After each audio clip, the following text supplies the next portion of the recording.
Pues ahora sí, Leo. Pues qué bueno verte y poder platicar en esta otra sección de vaguedades auditivas, que sería Gracias, carnal. nuestro eje internacional. En todos lados se cuecen habas, ¿no? Vamos a hablar de las políticas internacionales, de la geopolítica, el problema que siempre vamos a tener, que nos cuesta mucho trabajo entender el mundo más allá de lo que los medios tradicionales siempre nos dicen, ¿no? Sí. Ahí está el acontecimiento en Gaza, ahí está el acontecimiento en Ucrania, la crisis entre Israel e Irán, y pues siempre nos vamos a ir enterando de esa manera, pero pocas veces entendemos todo el problema geopolítico y bueno, pues obviamente compartirlo con el elemento histórico, ¿no? Claro. ¿Qué pasó en la crisis entre Irán e Israel? Fíjate que yo creo que es uno de los puntos no se ha analizado por la cotidianidad, todo lo que sucede. Uno de los más claros ejemplos es que salimos del conflicto entre Ucrania y Rusia y ¡pum! Estalla inmediatamente lo de Gaza, ¿no? Después de lo de Gaza ahora viene esta cuestión de Irán, Israel, ¿no? Y ahorita estamos en las protestas masivas allá en Estados Unidos, ¿no? En las universidades. Entonces es difícil que la televisión, los mass media, ¿no? Se enfoquen en algo a profundidad porque no les da, ¿no? Al final es el consumo que ellos están acostumbrados a hacer rápido. Y para mí es de los momentos más relevantes porque ¿quién conoce a Irán? ¿Y qué tiene de bueno Irán? ¿Sabes? O sea, es algo muy interesante. Platicaba con un amigo y decía, por lo regular siempre llegamos a escuchar noticias de el Departamento de Estados Unidos, el vocero que dice de la Casa Blanca, que probablemente hubo hackers, ¿no? De Corea del Norte, y nos pasan videos de Corea del Norte y pues, no tienen gran infraestructura, ¿no? Entonces, ajá, como que no cuadra el relato entre claro. Son un país tercermundista sometido por un hiperdictador, ajá, con que tengan hackers, ¿no? Tienen gran tecnología armamentística, pero ¿cómo tienen hackers, no? O sea, pero viven en la pobreza, nunca sean como esos países, entonces hay algo que no cuadra. Así sucede con Irán. ¿Por qué? Si vemos cómo aconteció todo, fue un sábado, ¿no? Hace ya unos fines de semana, y fue muy interesante porque si sabías o no, es algo que a mí me interesó, Irán tiene un embargo a las aeronaves, a todo su sector aeronáutico. Okay. Tiene un embargo después de que justo se da la revolución islámica allá en su país con los ayatolás. Y es muy interesante porque uno dice, ¿y cómo construyeron tantos drones? Porque ellos son el primer país que a escala mundial, ¿no? Lanzaron el primer ataque aerodirigido por drones. Y son drones de primera calidad que compra Rusia, China, Norcorea.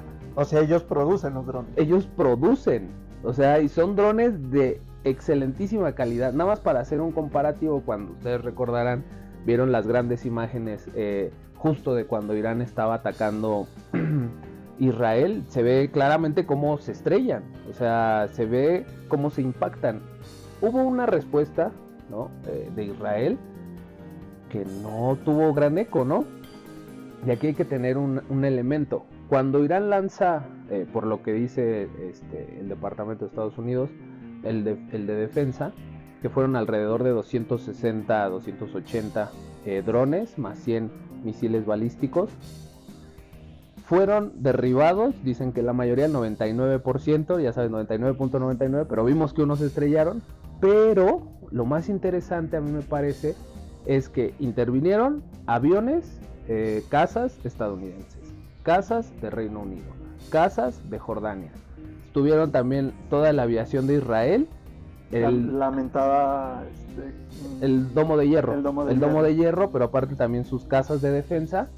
Y fue como, ¿cómo es posible que un país como Irán, que según no tiene tecnología, desconozco yo muchas cosas de Irán, ¿no?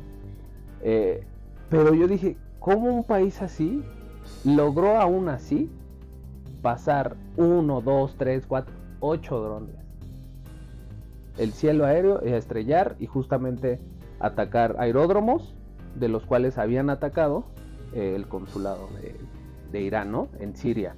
Entonces, que ese es un temota también, ¿no? Yo dije, qué capacidad tienen impresionante.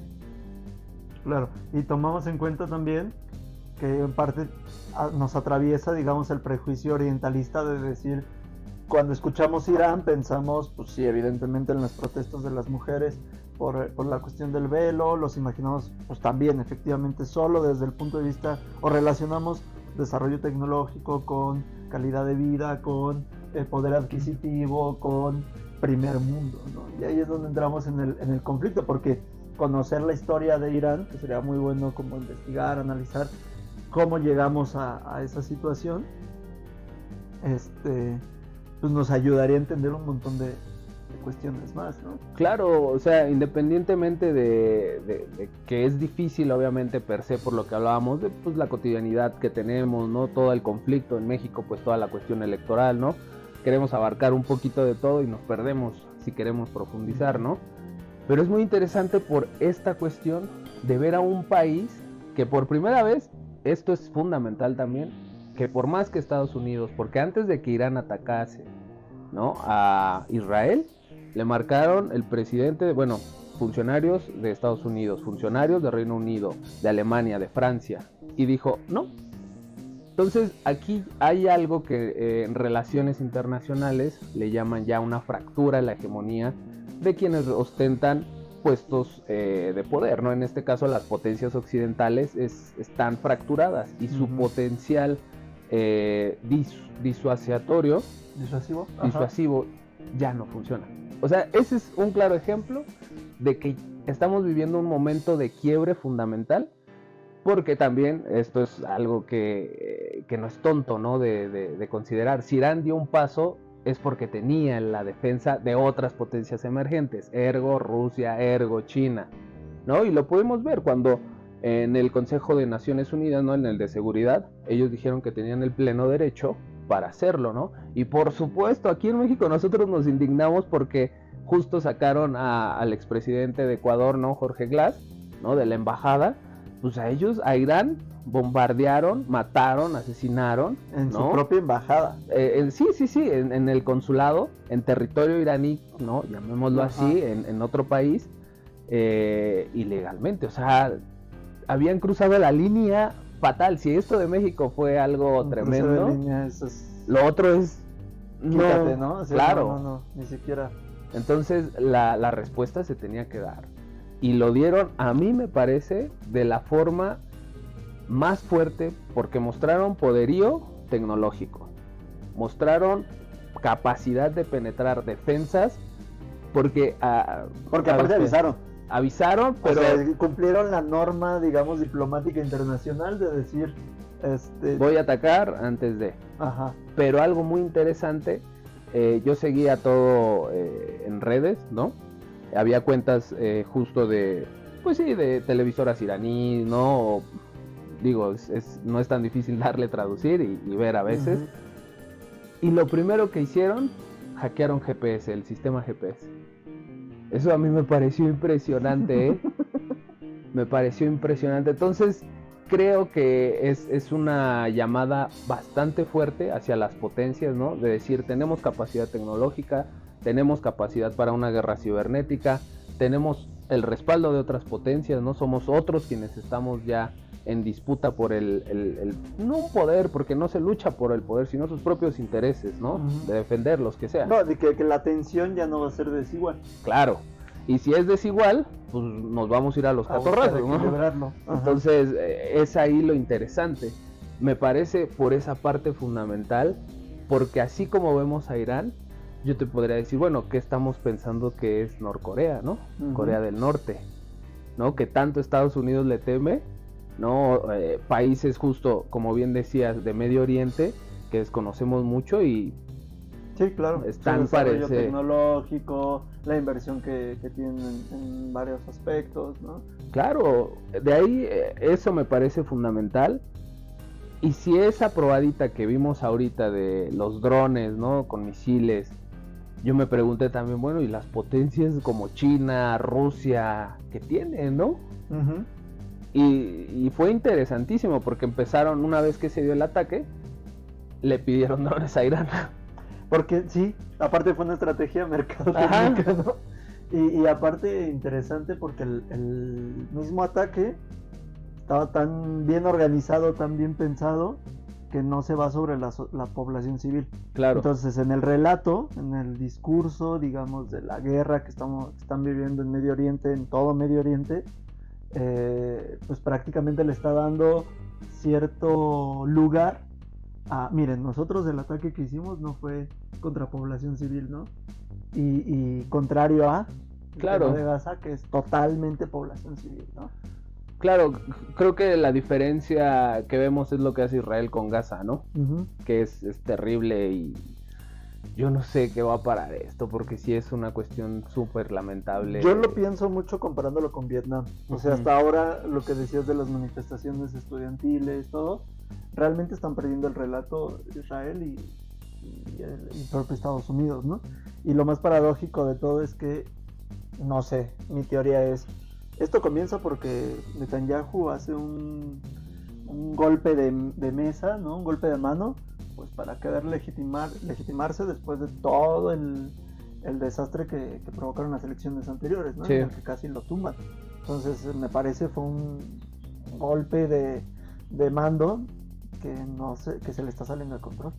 Justo esa parte, o sea, el mismo Estados Unidos ha pedido ya que se modere en sus ataques, ¿no? Justo ha aprovechado para la incursión de mayor ayuda humanitaria, pero es un relato perdido, o sea, porque uno ve las imágenes, uno ve los videos, ¿no? Más de 30,000, 32,000 muertes, ¿no? Niños, niñas, o sea, adultos, una cuestión ya Claro, que sobrepasa por completo, ¿no? Pues prácticamente con la vida destrozada, ¿no? Sí, esa cuestión, Estados Unidos da el doble discurso en Naciones Unidas de apoyarlo y de repente se da esta votación otra vez para que se pueda dar el Estado palestino, ¿no? Y Estados Unidos lo veta. Otra vez. Otra vez. Entonces, es interesante, por ejemplo, el caso de México, ¿no? Porque por el otro lado, podemos ver dos cosas aquí, ¿no? Con Irán le bombardean el consulado, ¿no? Y él toma directamente represalias, ¿no? Se salta las cuestiones legales, ¿no? Legaloides, y dice, no van a hacer caso, yo me voy, ¿no? México quiere sentar un precedente. Interesante lo que está planeando en el sentido de que se vote por mayoría y el Consejo de Seguridad no tenga derecho a veto. Eso es tremendo, porque si pasa eso, va a generar por primera vez estaríamos hablando de que se está abriendo una sentencia, una forma para que puedan saltarse al Consejo de Seguridad, que son quienes tienen derecho a veto, ¿no? Ajá, a lo que han hecho con Cuba, lo que han hecho con... Claro. Lo que en su momento hicieron con Vietnam, lo que han hecho con todos los países que han impuesto unilateralmente sanciones, Estados Unidos, ¿no? Y también declarado la guerra. Entonces es muy interesante eso porque si prospera, o sea, el camino de México es lento, pero está buscando algo mucho más grande. Irán se fue por el otro lado, ¿no? Porque también hay que entenderlo por problemas religiosos, ¿no? Es completamente razonable para ellos que tenían que vengarse, ¿no? La ley del talión. Entonces, me parece que cada cultura toma diferentes medidas, ¿no? Y vamos a ver en qué acaba. Claro. Y por otro lado, bueno, estamos viendo varios ejemplos, que estaría padre como ir analizándolos de política internacional y cómo están reaccionando también otros países, ¿no? Creo que en otro momento, para ustedes el siguiente capítulo, para nosotros la siguiente sección, sería pues hablar, por ejemplo, de las relaciones comerciales China-Estados Unidos, ¿no? Las relaciones diplomáticas ya a más a profundidad entre Ecuador y México, el apoyo que pueden tener incluso países, no sé, pensaba en Milei 15 días antes dice AMLO es un ignorante, pero 15 días después de la intervención, la embajada de Argentina se suma a las protestas, ¿no? En contra de la acción de Ecuador. Entonces podríamos abrir este espacio para que discutamos más temas de política internacional, podamos entender esta lógica internacional, porque solamente nos quedamos a veces con los titulares y